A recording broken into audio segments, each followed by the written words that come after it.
Hello, আসসালামু আলাইকুম। Ruma daily ব্লগে সবাইকে স্বাগত। আজকে রান্না করব আবাদি সেলা মাছ। এটা হচ্ছে আবাদি সেলা মাছ। আমাদের বাগেরহাটের এটাকে আবাদি সেলা মাছ বলে। কে কী নামে পরিচিত জানি না, কমেন্টসে জানাবেন। হ্যাঁ, তো মাছটা ধুয়ে পরিষ্কার করে নিয়েছি। আমি এই মাছটা হাতে মাখিয়ে একসঙ্গে বসাবো। তো আমরা রান্না করতে যাই। তাহলে মাছটা আমি রান্না করব। কড়াইতে মাছটা দিলাম। এবার দিয়ে দেব পেঁয়াজ, দিয়ে দেব কাঁচামরিচ, স্বাদ মতো লবণ, মতো হলুদ গুঁড়া, আর দিয়ে দেব সামান্য লাল মরিচের গুঁড়া। এবার দিয়ে দেব তেল। হাতে মাখিয়ে এই আবাদি মাছটা আমি রান্না করব। তো সব কিছু দিয়ে দিয়েছি। এবার হাতে ভালোভাবে মাখিয়ে নেব। মাছটা সুন্দর মতো মাখিয়ে নিয়েছি। এখানে আমি কিন্তু অন্য কোনো মশলা ব্যবহার করিনি, শুধুমাত্র পেঁয়াজ আর কাঁচামরিচ, পরিমাণ মতো লবণ, হলুদ, সুন্দরভাবে হাতে মাখিয়ে দিয়েছি। এবার এই আমি হাত দিয়ে মাখিয়েছি, সেই হাত ধোয়া একটু পানি হাতে মশলা লেগেছিল, এই পানিটুক দিয়ে দেব। এবার চুলার জালটা ধরিয়ে দেব। তো আবাদি মাছটা আমি বসিয়ে দিয়েছি হাতে মাখিয়ে। এবার ঢাকা দিয়ে দেব।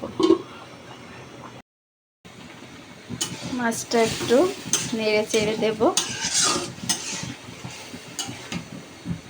আবাদি মাছ, সুন্দর একটা কালার আসছে। তো আবার ঢাকা দিয়ে রাখবো। এটা আমার মাখা মাখা হয়েছে, একটু ঝোল ঝোল আছে।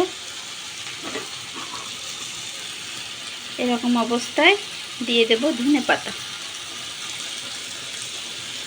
মাছটা কিন্তু আমি আর নেড়ে চেড়ে উল্টাবো না, এরকমভাবেই মাছটা হয়ে যাবে।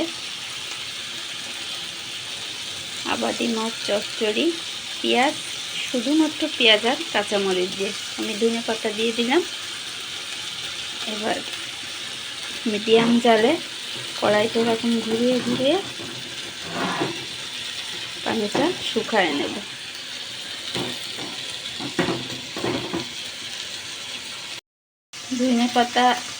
ধনেপাতা দেওয়ার পরে 2 মিনিট ঢাকা দিয়ে রাখবো মিডিয়াম জালে।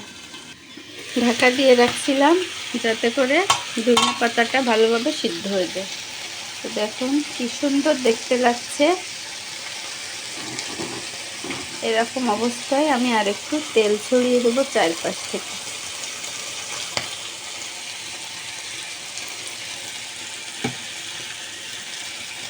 আবার কড়াইটা ঘুরিয়ে ঘুরিয়ে